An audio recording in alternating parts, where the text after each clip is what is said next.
திராவிட கொள்கையே என்னன்னா முதல்ல மதம் சாதி இருக்கக்கூடாதுன்றது தான் முதல் விஷயம். இப்போ பார்த்தீங்கன்னா அதீத முன்னேற்றம் அடைஞ்சிருக்காங்க பெண்கள். இந்த முன்னேற்றம் வந்து ஆபத்தில் போய் முடியாதா? நேரம் தேவை. ஏன்னா படிப்பினை மட்டும்தான் இதை சீர்திருத்த முடியும். நான் 100% திராவிட முன்னேற்ற கழகம் அதை அழிச்சிச்சுன்னு சொன்னால் நான் அதையும் ஒத்துக்க மாட்டேன். இல்லை, முடியாது, முடியலை இன்னும். பெரியார் அண்ணா, பெரியாரின் வழித்தோன்றல் அண்ணா, அண்ணாவின் வழித்தோன்றல் கலைஞர், டாக்டர் கலைஞர், கலைஞரின் வழித்தோன்றல் ஐயா முதலமைச்சர் மு.க. ஸ்டாலின் அவர்கள். சம உரிமை, சொத்தில் சம உரிமை கொடுத்தவர் கலைஞர். பெண்களுக்கு சொத்தில் சம உரிமை கொடுத்தவர் கலைஞர். அதுக்காக தமிழை மட்டும் நாங்கள் பேசுவோம் அப்படின்னு சொன்னீங்கன்னா அதுவும் இல்லை. தமிழுக்கு உண்டான எல்லா மரியாதையும் இங்கே கண்டிப்பாக இருக்குது.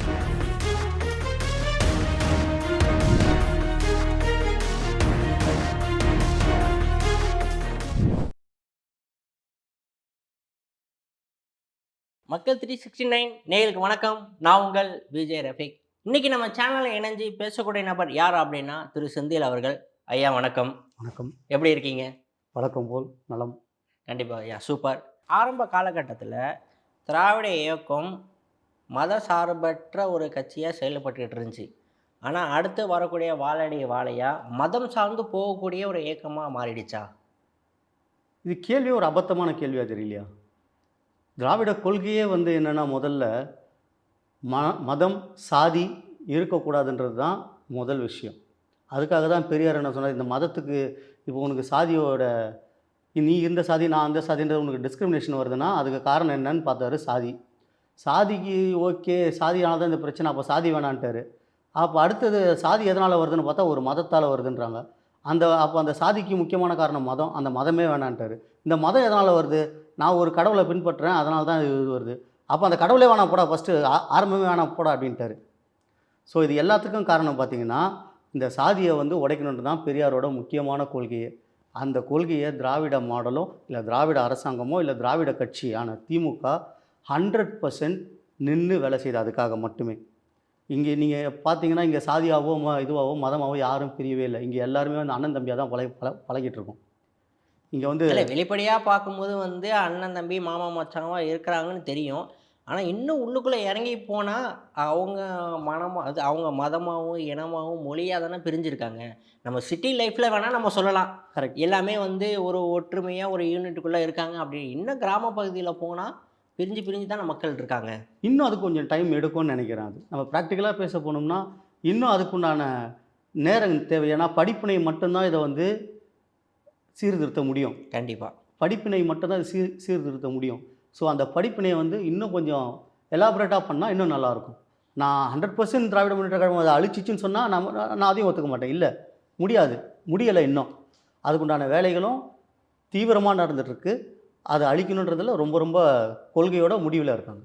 அப்போ ஓகே சார். அப்போது திராவிட சிந்தனை தமிழ் அடையாளத்தை மட்டும் காக்குதா, இந்திய அடையாளத்தை எதுக்குதா? திராவிட முன்னேற்ற கழகம் இப்போ இருக்கிற கூட்டணியோட பேர் இந்தியா. இந்தியா? ஓ, காங்கிரஸோட கூட்டணி வச்சிருக்காங்க, அதை மையப்படுத்தி சொல்கிறீங்களா? இப்போ இருக்கிற கூட்டணி பேர் இந்தியா. இந்தியா.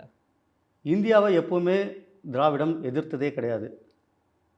இந்தியான்னு ஒரு இதுவை ஒரு கான்செப்டை திராவிடம் எப்போவுமே எதிர்த்ததே கிடையாது.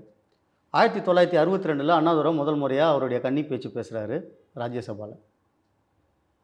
அவருடைய கன்னி பேச்சு பேசுகிறாரு. நேருக்கு முன்னாடி ஐயா ஜவஹர்லால் நேரு முன்னாடி பேசுகிறாங்க.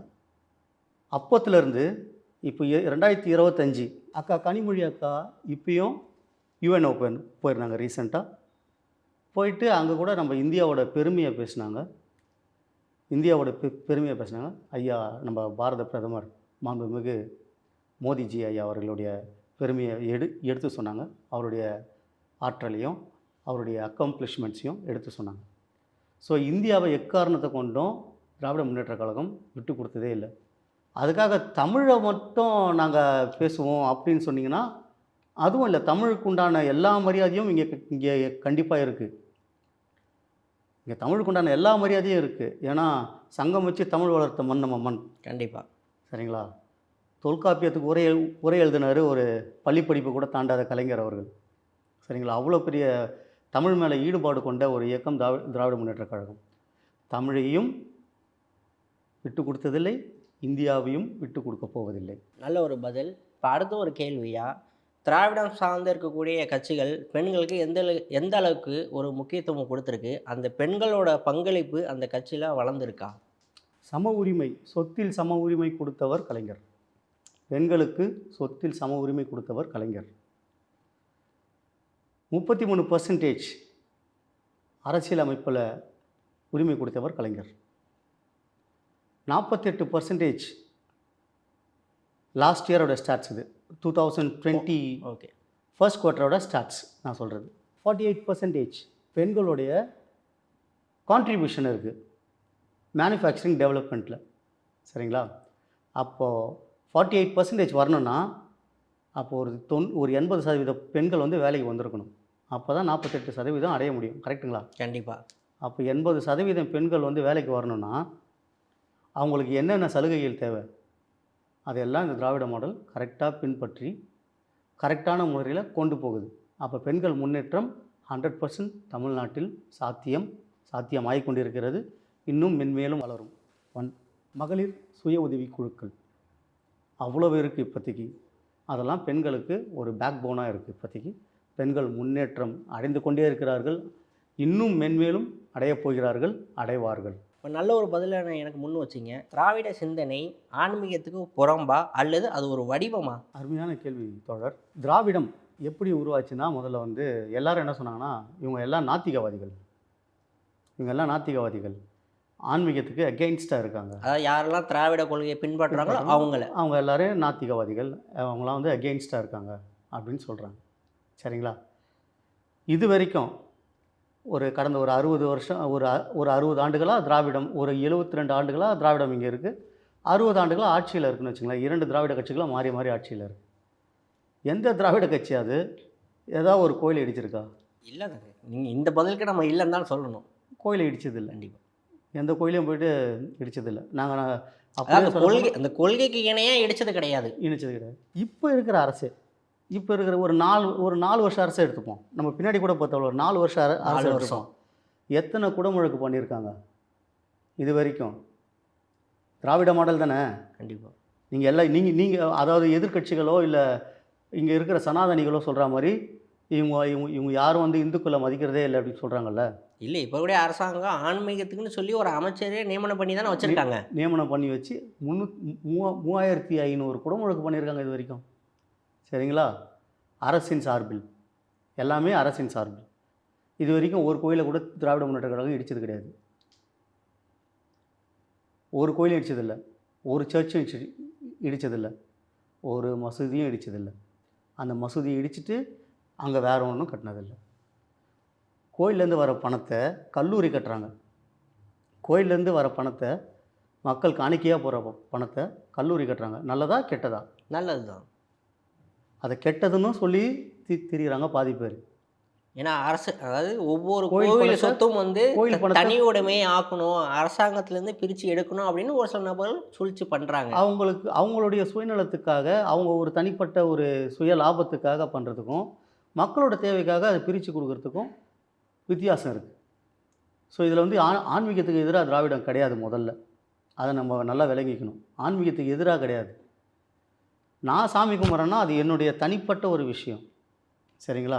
அதுக்கு எதிராக திராவிடம் கிடையாது. நீ சாமி கும்பிடு, உன்னை வேணான்னு சொல்லவே இல்லையே. சாமி கும்பிட்றதுக்கு அலோவ் பண்ணுறாங்க, ஆனால் தடுக்கலை. யாரையும் தடுக்கலை. சாமிக்கும் எனக்கும் நடுவில் யாரும் வேணான்னு தான் சொல்லுது ஆன்மீகம், திராவிடம். சாரி, எனக்கும் கடவுளுக்கும் நடுவில் ஒரு மிடில் மேன் வேணான்னு தான் சொல்லுது திராவிடம். வேறு எதுவுமே இல்லை.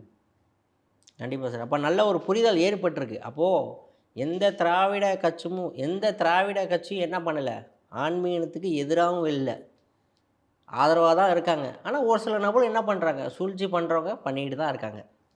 அது சூழ்ச்சி பண்ணுறவங்களுடைய வேலை என்னென்னா, அவங்க எங்கே ஆக்கிரமிப்பு பண்ண முடியும்னு ட்ரை பண்ணுறாங்க. எப்படியாவது உள்ளே வந்துடலாமான்னு பார்க்குறாங்க. அதை இந்த திராவிட மண், பெரியார் மண் ஒத்துக்காதுன்றது தான் அப்பட்டமான உண்மை. கண்டிப்பாக 100% உண்மை. மிக்க நன்றிண்ணே. நம்ம கேட்ட கேள்விக்கெல்லாம் மிக அழகான முறையில் நம்ம நேர்களுக்கு புரிகிற மாதிரி தெளிவாகவும் எடுத்து சொன்னீங்க. திராவிடம் இயக்கம் சார்ந்து என்னென்ன விஷயங்கள் முன்னெடுத்தாங்க, அந்த முன்னெடுத்த விஷயங்களுக்கு எந்த அளவுக்குலாம் வளர்ச்சியை நோக்கி போகுது அப்படின்னு கேட்ட கேள்விக்கெல்லாம் மிக அழகான முறையில் உங்கள் பதில் இருந்துச்சு. தொடர்ந்து இதே மாதிரி நிறைய விஷயங்களை அடுத்தடுத்து பேசும். நம்ம சேனலில் இணைஞ்சதுக்கு மிக்க நன்றி. ரொம்ப நன்றி.